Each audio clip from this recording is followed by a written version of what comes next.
Hi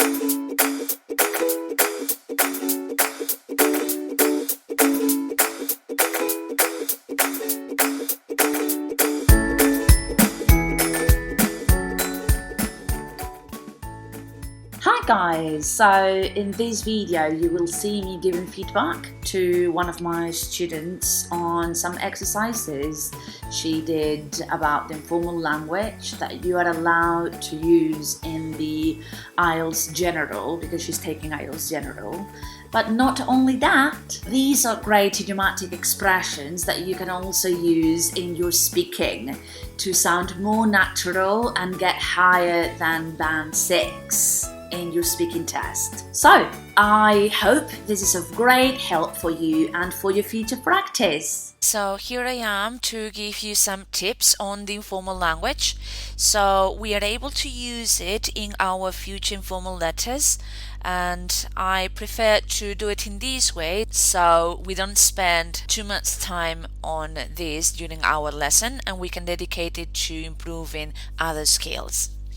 So as you can see, generally you have everything correct. The ones that are wrong, I really explained it to you, okay, as detailed as I could. So I hope that this is useful for you. I really wanted to speak more about the vocabulary that you should use in your informal letter or in your speaking as informal language but advanced at the same time. So something like wilderness, you should try to use it as a synonym of the wild, the nature. So you could always say, I like to get in contact with the wilderness, as a synonym of I like to get in contact with the nature.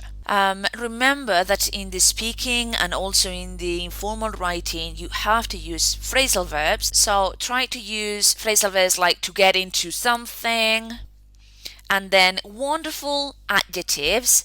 Laid back, I'm relaxed, and also cutting edge devices or cutting edge technology, it means very modern and innovative. So these two are great adjectives to use in your speaking and in your informal writing because they are quite advanced. If we go through the example, okay, this example is a C1 informal letter. So things like coastline is a great word, coastline, instead of on the coast or by the sea, it's exactly the same thing.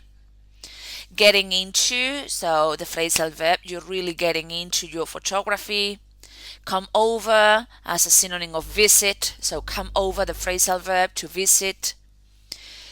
Put us up, it's also very good, okay, to find accommodation for someone. Put us up.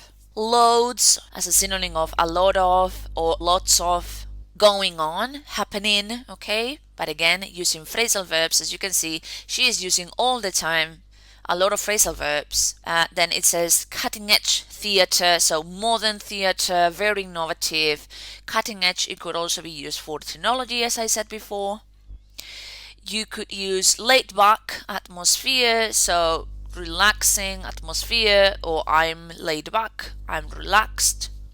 To hang out, you already know this phrasal verb, but try to find the opportunity to use them in your exam. Then, as you can see, culture and wilderness as a synonym of nature. To head back to somewhere, head back to means to go back, to return. Get on well with someone, to get along with someone, it's also a phrasal verb, so to have a good relationship with someone.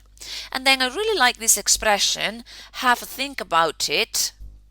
Have a think about it. So think about it, but again in a more colloquial way, have a think about it. So these tips are wonderful for the informal writing, especially advanced.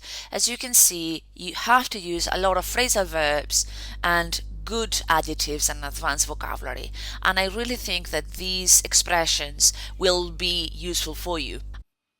If we go now to the last exercise about informal language, here we have very interesting expressions and idioms that I would like you to use in your writing and also in your speaking. For example, to be in full swing, so to be very active, with a lot of activities, fully in progress, to be in full swing, with a lot of activities, very busy. Then a very nice expression is by and large. By and large means generally, mainly. So by and large, the course is going okay. Generally, on the whole, mainly, the course is going okay. Loads of, as I told you, synonym a lot of, lots of. Out of the blue, okay, very nice idiom, to do something out of the blue, to do something unexpectedly. Okay, and as we said, by and large, mainly, generally.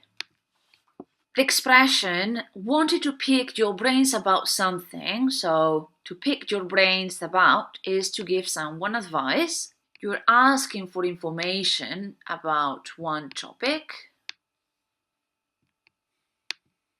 In terms of, this is very nice expression, related to, regarding, okay, they are synonyms in terms of something, regarding something, related to something.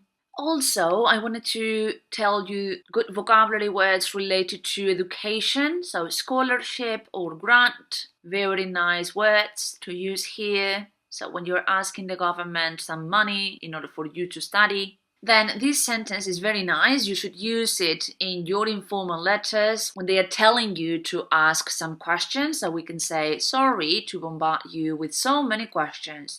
I really appreciate you helping me out. Remember that in the informal language we need to use a lot of phrasal verbs, and this is actually not a difficult one to remember. So try to use it. Help out, the same as help. So to bombard someone with questions, bombard you with some questions.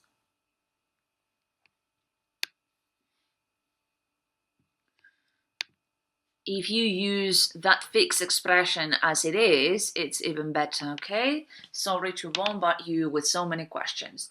I really appreciate you helping me out. And just the last idiom that I really like is to pass with flying colors. So to do something with flying colors is to have very high marks.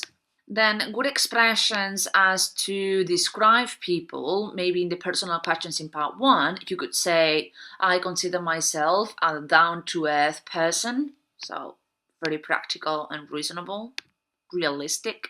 Have a look at this exercise, because actually is with all the expressions that I am telling you to use. Strong point actually is not one of the most difficult ones to use, I think. But for the rest, please make the effort of trying to use them in your speaking, obviously in your speaking and also in your writing for letters. So I hope this is useful for you, and remember that very soon you will be putting everything into practice in another informal letter. See you in the next lesson. Bye!